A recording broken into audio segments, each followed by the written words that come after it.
Hi, and welcome to the ArtsyFartzy Club. My name is Mrs. Johnson, and I'm so happy that you're here with us today. We're going to have an awesome lesson about how I met my monster. And this book is authored by Amanda Knoll. She has a whole book series about these monster books. And I don't want you to worry one bit. These books are great. And they let us know that it's really not that much to be scared about. We're going to head on over to Storyline Online to listen to the narrated book by Nancy Cartwright. Nancy Cartwright is an awesome voice actress that has voiced voices in The Simpsons, lots of Disney and Warner Brother movies, cartoons like Kim Possible, things that I know you know and will probably love, like, oh no, she was in The Little Mermaid, so much. So if you don't know who she is, look her up and see all the stuff she's done. Just a list of all these voiceover movies that she has been in. She's pretty cool. And she does a wonderful job. So if you have never heard this book before, stick with me and watch the Storyline Online about it.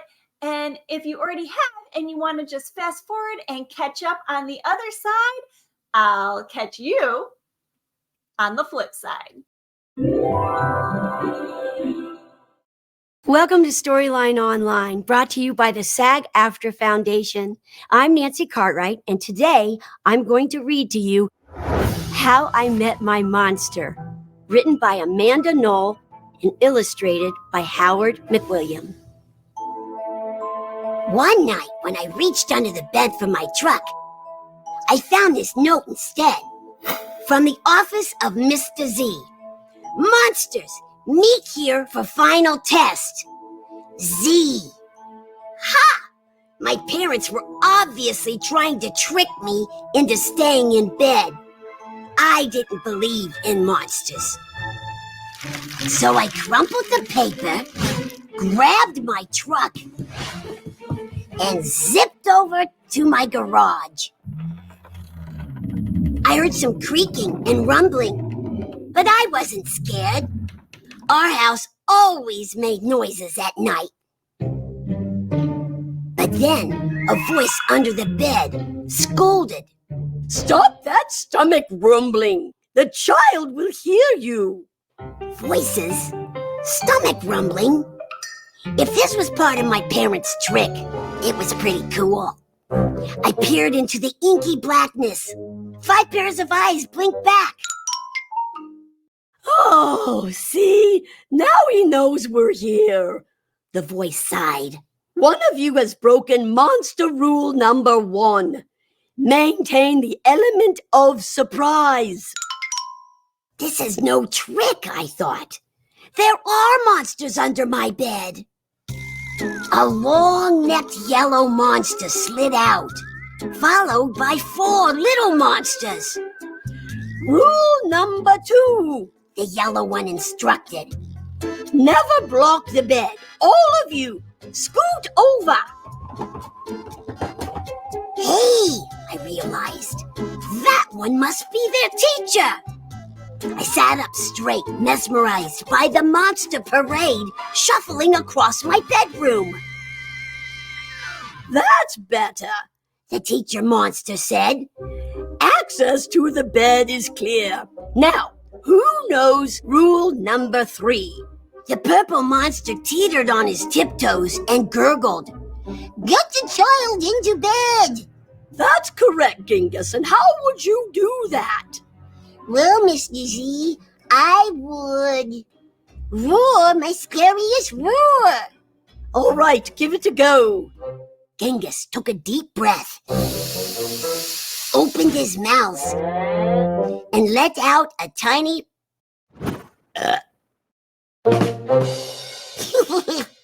Stomach rumbling would have a better chance of getting me into bed than that funny little noise. I laughed. The child is right, said Mr. Z, shaking his head. That was not sufficiently scary, Genghis. I'm sorry. You're not the best monster for this child. There was some creaking as Genghis slunk beneath the bed. Before I could investigate where Genghis had gone, Mr. Z asked, Now who wants to try to get the child into bed? The orange monster looked at the ceiling, and the red monster looked at the floor. Only the green one looked at me. First, he stared at my toes and started drooling. Then, he took a step toward me, and I heard that rumbling noise again. I sprang into bed so he couldn't get my feet. Mr. Z blinked. Very unconventional, Gabe. Your stomach gurgles seem to be what this child needs. What I needed was to make sure this little Gabe monster didn't eat my toes. Right, you three. The child is now in bed, said Mr. Z. As every monster knows, the ultimate objective is rule number 4. Who can tell me what that is? The orange monster bounced and squeaked. Keep the child in bed until it falls asleep. Correct, Morgan. And how would you accomplish that? Shadow puppets, she squeaked again. Gabe whistled through his nose, and I snickered, but Mr. Z said, Interesting idea. Try it. Morgan hopped onto my night table and flailed her arms near my lamp. Silly shadows blobbed onto the wall, and a cloud of fluffy fur tickled my nose. Achoo! Morgan, stop at once, Mr. Z ordered. You're supposed to scare him, not make him sneeze. I'm sorry, but you're not a match either. Morgan's arms flopped to her sides and she scuttled under my bed. There was some more creaking, and Morgan was gone. After all that sneezing, I really needed a tissue. Suddenly, a huge shadow of uncut claws loomed across my room. Awesome, I thought, and kinda scary. I froze in place. Powerful performance, Gabe, said Mr. Z. But do either of you see a problem? Oh, I know, chirped the red monster. The child is out of bed again. Correct, Abigail, Mr. Z continued. One of you must get him back in. Let's revisit rule number 1. Maintain the element of surprise. All at once, poof! The monsters vanished. Then I heard more rumbling. Were they hiding in my closet, making noises to scare me? Ha! No! It was only my stomach grumbling. All this excitement was making me hungry. I tiptoed past the closet and peeked out the door.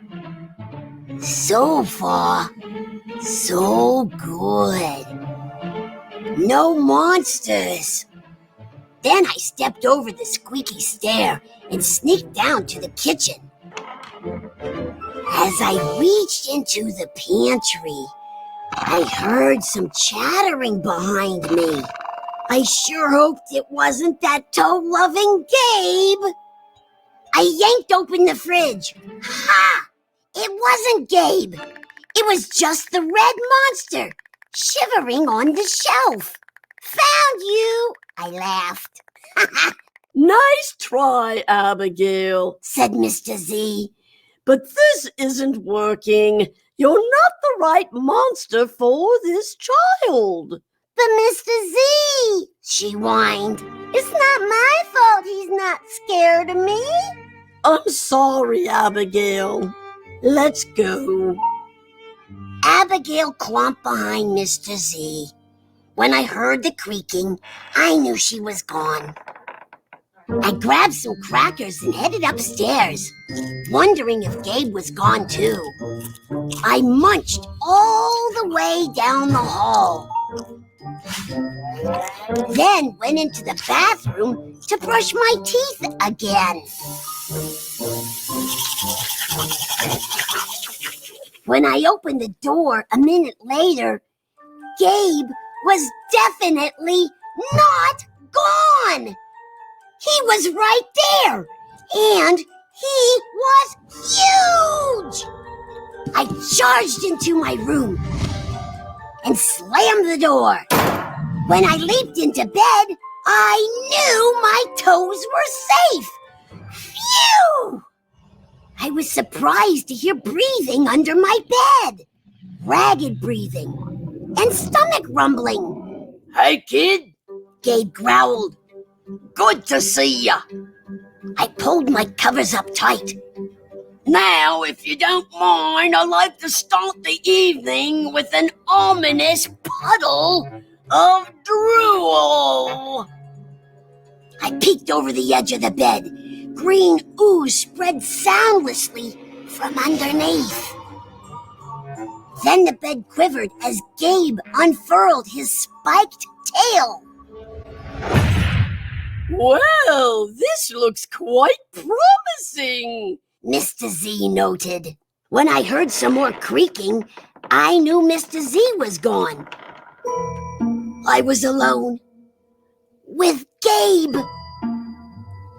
Gabe loomed over my bed and began sharpening his uncut claws on my bedpost. How did you get so big? I gasped. Rule number 5, my friend. He explained. People food makes monsters grow. So, thanks for the crackers.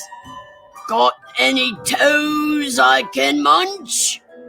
I scrunched in my feet so Gabe couldn't get them. This was way better than playing with trucks. No toes tonight, but you can have this, I offered, tossing a stuffed monster off the bed. Gabe dove for it. His soft, comforting snorts filled the room as he snuffled the toy. I shivered. Kid, I think this is the beginning of a beautiful friendship.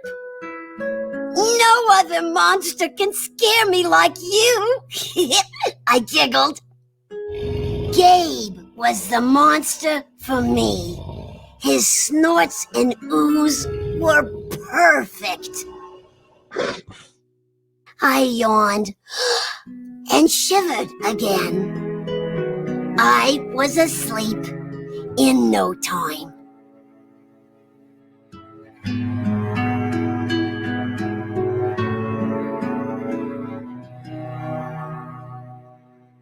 I'll tell you what I really love about this book. Amanda Knoll really beautifully lays it out so a child can understand how he can not be afraid. It actually empowers him so that if something is upsetting him, he doesn't have to let that bother him or get the best of him. It's like these monsters that are under the bed, they're all not so bad. And it puts him more in control of what's going on in that environment when he's trying to go to sleep at night. There's nothing that beats a good story that encourages and inspires a child's imagination. Thank you for watching Storyline Online. Make sure to check out all of our stories. Keep watching and keep reading.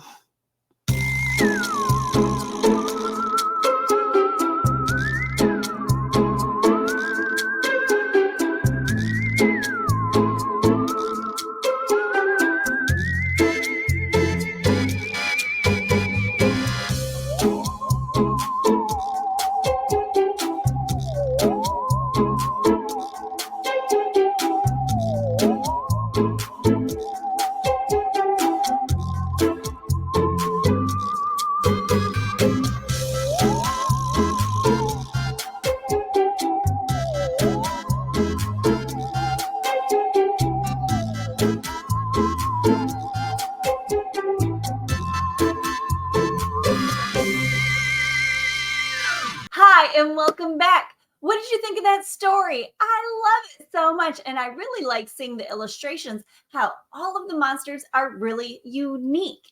And although there may be some similarities, each one has something special about it, except there was only one that was the perfect monster for the boy. So we're going to, guess what, draw our perfect monsters. And I made a really cool guide to help get us through our drawings that you can use too. I'm going to put these right into my Teachers Pay Teachers. So look in the description down below and I'll have a link to that. And let's get into it. I'm going to go click, click and shrink me down. And now we're going to go right ahead and get into our drawing. So let me scoot that over. Ta-da!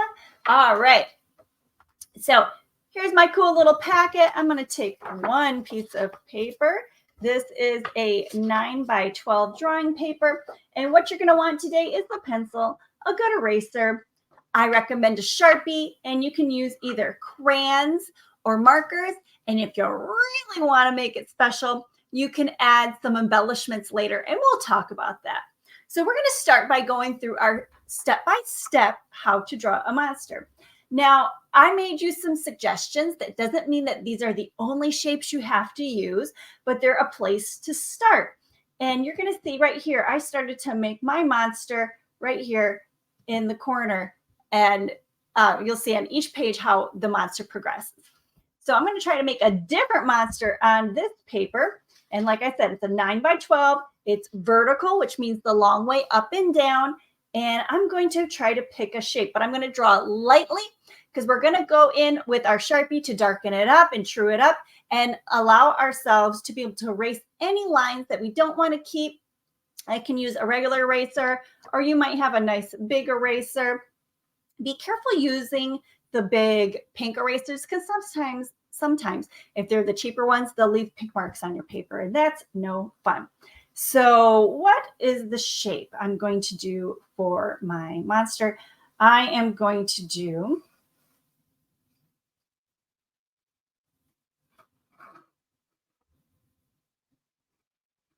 kind of making it look kind of like a vase shape. And I'm actually not going to put anything at the top, and I'll tell you why in a little bit. So your first job is to draw big and fill that space. And the next step, we're going to add arms or legs. We can make all different kinds of things. They could be tentacles or claws, chicken feet. You can make a traditional like monster claw hand or funny shapes and hands. So let's see what I can come up with. I'm going to draw a longer line, vertical, and a short line. And then I'm going to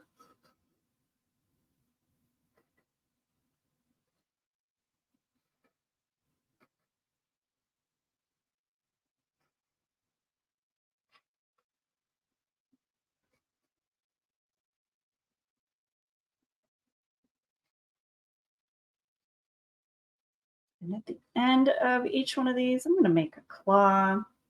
So he's kind of got these like web feet with these claws. All right. What am I going to do for arms? I'm going to make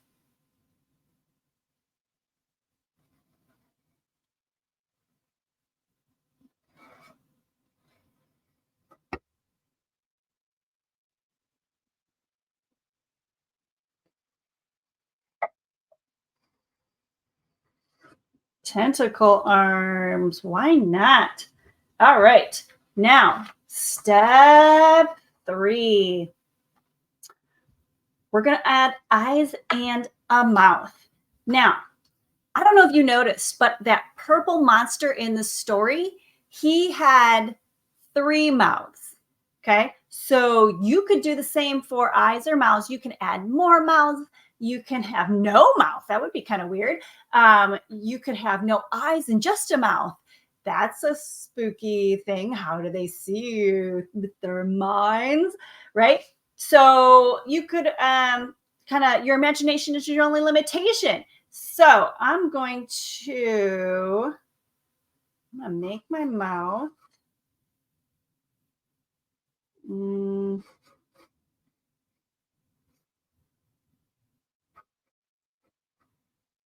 Once again, the guides here are just ideas to help you out, just in case you're stumped. Okay? But it's not the only thing that you can do. In fact, I don't want you to just do what you see on the guide. If everybody did that, it's not very interesting, right? But we can take that as a jumping point and go from there. Okay, so then you saw my little monster ended up with one eye, and I picked these kind of like crabby legs because I just imagine like a spider, right? Scuttling along. Ooh, I don't like spiders. So I'm going to make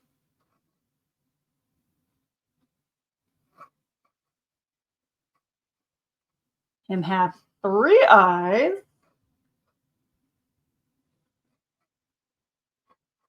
These are going to be kind of angry eyes. The bottom ones are going to be slanted in. Okay. And last but not least, I'm going to add details. So what can I add as a detail to make my drawing more interesting? I saved the top here because I knew I was going to make him have some hair. Okay, so he's got this poof of hair coming out. And I know, you know what? I'm going to make him have a warty nose because I have an idea of something that would be good for my monster. I am kind of afraid of. And what I don't like are boogers. My son, I love him so much, but it will gross me out the most when he will let the boogers hang out of his nose. I know, it's so gross. And he's just like sitting there and he's like, I need a tissue. After the fact, after it's like down his face, this giant toxic green nastiness. Oh my goodness. Okay. So gross. But that's what my monster is going to have. That will gross me out and make me want to stay in bed because I don't want to be touched by that. All right. And I'm going to erase my pencil lines inside my tentacle. And I'm feeling pretty good. Maybe I'll add a horn. Why not? You can have a little horn. I got a little bit of room here. I'll make an extra hair poof around his horn. All right.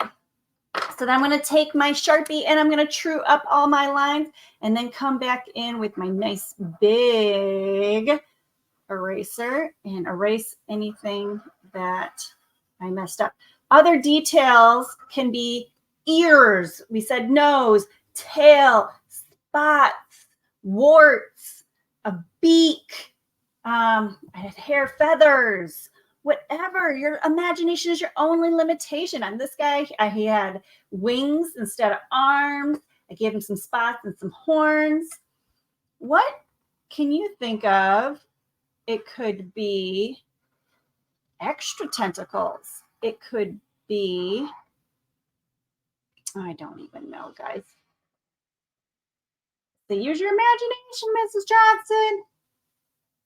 Because that's the only thing that's holding me back right now is whatever I can see in my mind's eye, I can create.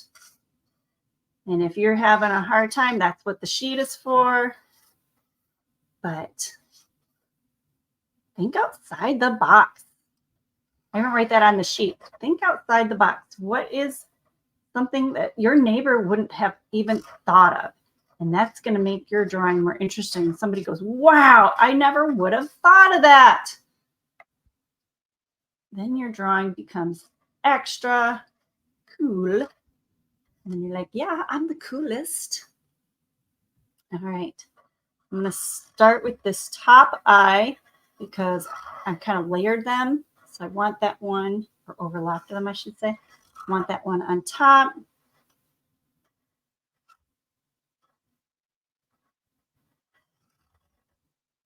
And going around town.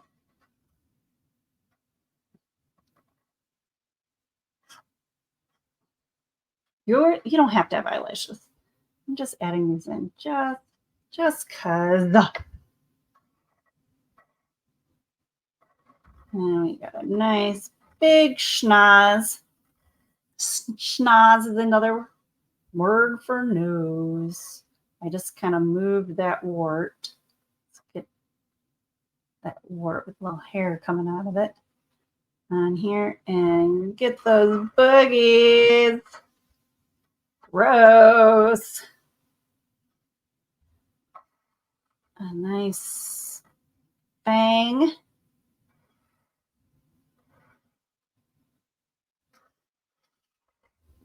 Now I can give him lips or just do a line for the mouth. No, mouth one is this previous one. So all of these just showed the outline versions, but I can put in a lip. I could go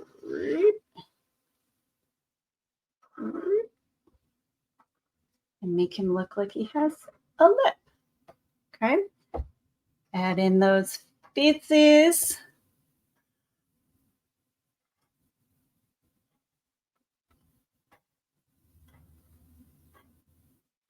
All right, and then I added those little inner bumps here for places for his claws to come out. 1, 2, 3. So I'm going to go ahead and do only 3 on the other side, since I did 3 on this side.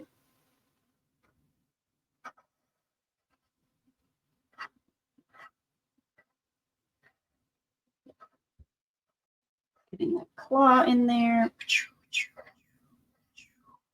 Awesome. Okay, got everything. I could add some hair on his. He's going to have a goatee. Why not? Because I can. Because I can, guys. Okay. I was just looking and said, maybe I should put something else there. Make it a little more visually interesting. Oops, I forgot that eyeball. I'm going to have to put that in. Or the iris of the eye. Okay, I'm coming in with my big eraser, getting rid of all those pencil marks. Could you not use a pencil at all? Sure. I mean, you could go right into drawing. Or could you not have to use your marker at all? Sure. But I'm just showing you the way I would do it with my students. And I just think that the outline using the marker just really makes the art pop and allows us to be really successful. And that's what we want. We want, especially for our younger artists, for us to have a good experience, feel good about ourselves with the success that we have with the project. And then we'll do more challenging things as we get older. Okay. And let's put in that eyeball. Boom. Okay, and got some stuff in my boogie. All right. Then I'm going to color. So I can use crayons. I happen to have this fun marker set. I've never used it before. I'm kind of looking forward to seeing how it works. So brand new. This is called Super Tips by Crayola. They're washable thin markers. And what I like about it is that it's got some unusual colors. So I'm kind of want to see about like layering. So like I just used this light green. And what would it look like if I come back in with this darker green? Yeah, that's what I was hoping for. Some like, can do shading on a side.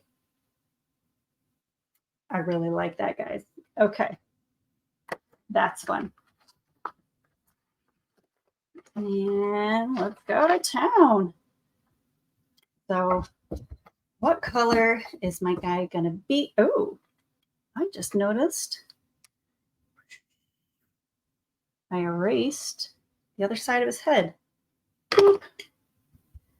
So with thin markers, it will take longer to color. So use the side of your marker. If I use the tip of my marker, it's very thin. But if I turn my marker to its side, I can get a broader stroke, and that will help me to color faster. I like to color by going along the edge slowly, so I know I'm staying inside my lines.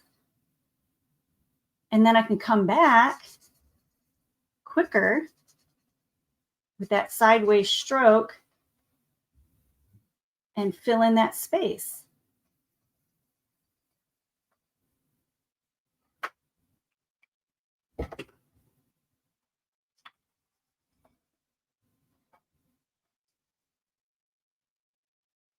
Now, that being said, because I'm using this cool marker set, I can do some cool things. I could even come over this with crayon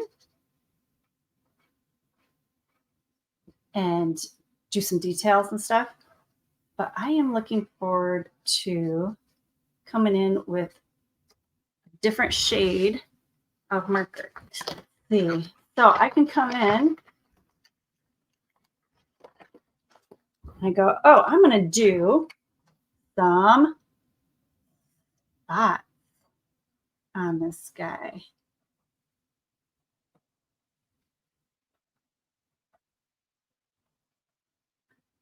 And then I can come in with this one.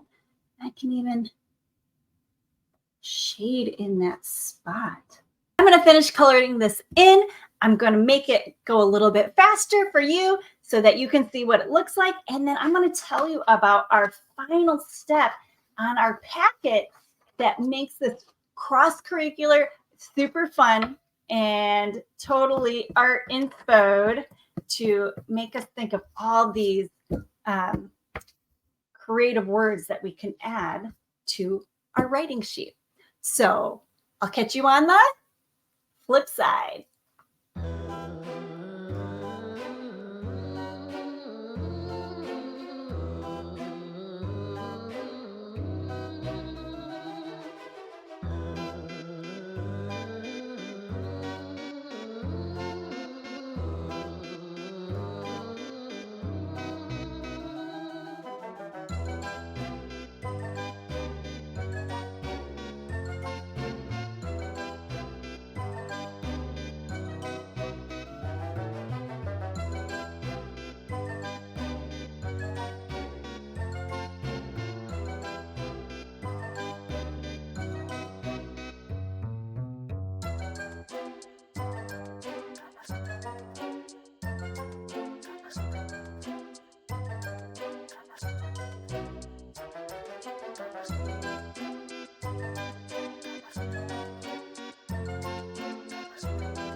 Okay, so we're going to put in our final touches.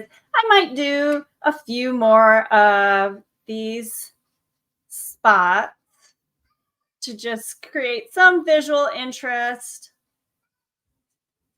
And my little people are home from school. So you will hear some noise in the background, but I find like odd numbers work really nicely. So a nice 3 or 5. Okay, so our monster is on the most part done. And I've got some different characteristics that I made on it that are unique to my special monster. And the last sheet in my How to Draw Your Monster worksheet packet is the My Monster Cross-Curricular Writing prompt. So this is our inspiration. Our inspiration is our drawing of our monster. Okay, so there's my monster, and on the most part, I'm done. Now, I said that we could add in embellishments. So those embellishments could be things like pipe cleaners. We can make extra tentacles, or we could use feathers to add some visual interest to his body. I could use a gem, and maybe this is the magical power that he communicates with snakes. Okay, or he could wear clothes and I could put on buttons. I could even, gotta love these, add extra eyeballs. Maybe he has eyeballs all over his body like a potato. He kind of looks like a potato. Okay, and he's got eyes all over. And we could even use the sticker back foam pieces and make different shapes. Maybe that becomes a nose or whatever you guys can think of. That's just a bonus thing that you could do if you had the materials and more time to do it. Now, I'm going to focus in on working on just our my monster worksheet. So this is where the cross-curricular comes in. We're going to take our monster and think of the different adjectives and describing words that, or descriptors is what I was going to say, that would describe our monster. And we're going to use that in our categories. And these are going to inspire our writing. So it says, my monster, create your monster profile. Use the chart below to generate ideas about your monster. Then draw upon your ideas to write a short description of your monster and why it is the perfect monster for you. Don't forget to name your monster. So my monster is Snert. My monster is Snert. Snert's the name, okay? He is hairy. He is creepy. We could do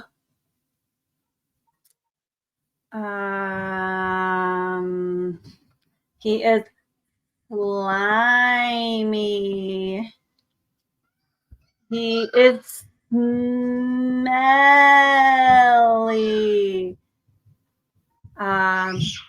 He could move slowly. So he moves slowly. Think of adjectives that would describe your monster. Now, what else is special about my monster? My monster has red eyes that stare into my soul. My monster has a hard horn at the top. Oh, swirly. It swirls. I'm going to put that in. I'm going to say a swirly hard horn. I might say that they're blood red eyes. He has slimy, wiggly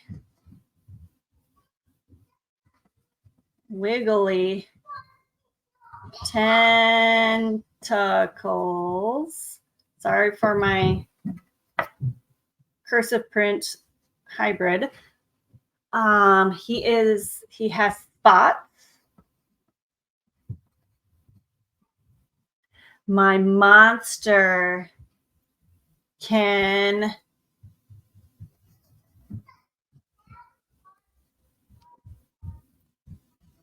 pick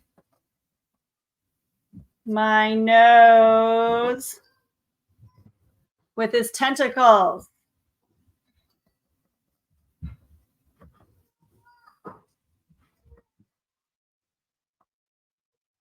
My monster can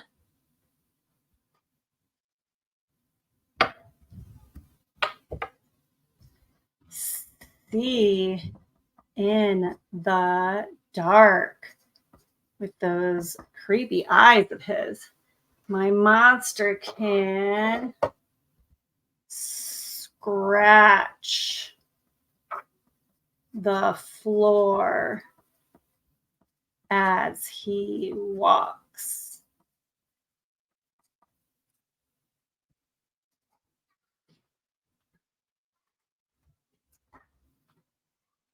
Okay, so now I'm going to take these ideas, these words, and make them into a short descriptor writing about my monster. I want this to be about 3 to 4 sentences long. Don't forget to include his name. And I'm going to start. Snert is the perfect, it's an M, monster for me because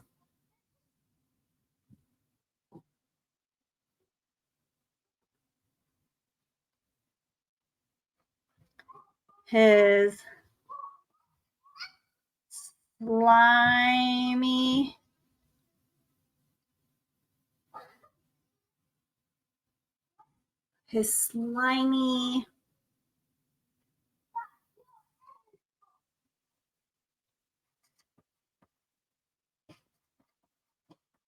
boogers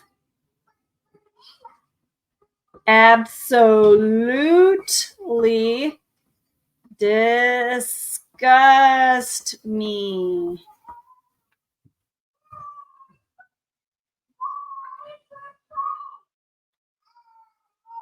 He's creepy, right? He creeps me out. Oh my goodness, they're so loud today. He creeps me out as he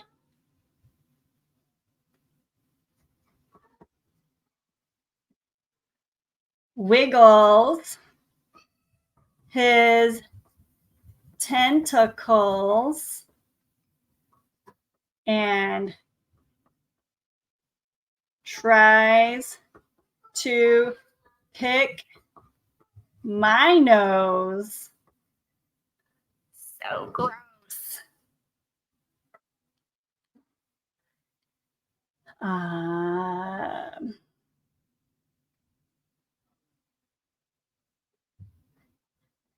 His blood red eyes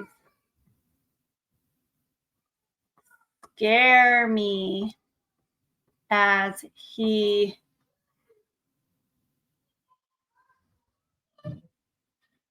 slowly moves across the room. Okay, now let's read this back to ourselves and see if it makes sense. So it looks like I have about 3 sentences. I said we wanted it to be 3 to 4. And let's see if I'm using our ideas that we generated from our drawing, and if that creates a real kind of profile or picture of who this monster is. Snert is the perfect monster for me because his slimy boogers absolutely disgust me. He creeps me out as he wiggles his tentacles and tries to pick my nose. His blood red eyes scare me as he slowly moves across the room. I could continue. I could write a whole short story about my monster. And maybe that would be another level of this project. So here's one last look at our art with our awesome writing. And wouldn't it be cool if they were displayed next to each other like this? Or you could even do it vertically and have the description underneath your art. And I just have to say, I can't remember what the name of the book is. I'll have to make a link for it down below. But there's this wonderful book about creative writing being inspired by art. And a lot of times we have our gen ed teachers that are doing the writing and then they have their children sketch. And it really needs to be the other way around. This art can inspire those tier 3 words that our children are struggling to find to describe the to put into their word. Woo! And so just like art, when we add details, we're adding those detail words into our writing and getting them or pulling them from this art. It's really the way to go. Art first, then writing. So if you are an art teacher, I hope this inspires you to do some cross-curricular writing. It really helps to justify your program and makes those admins really happy about what you're doing in your program, and just reinforcing that cross-curricular art touches everything. Man, STEAM. There's science in art. There's math in art. There is technology in art. There's just so much history.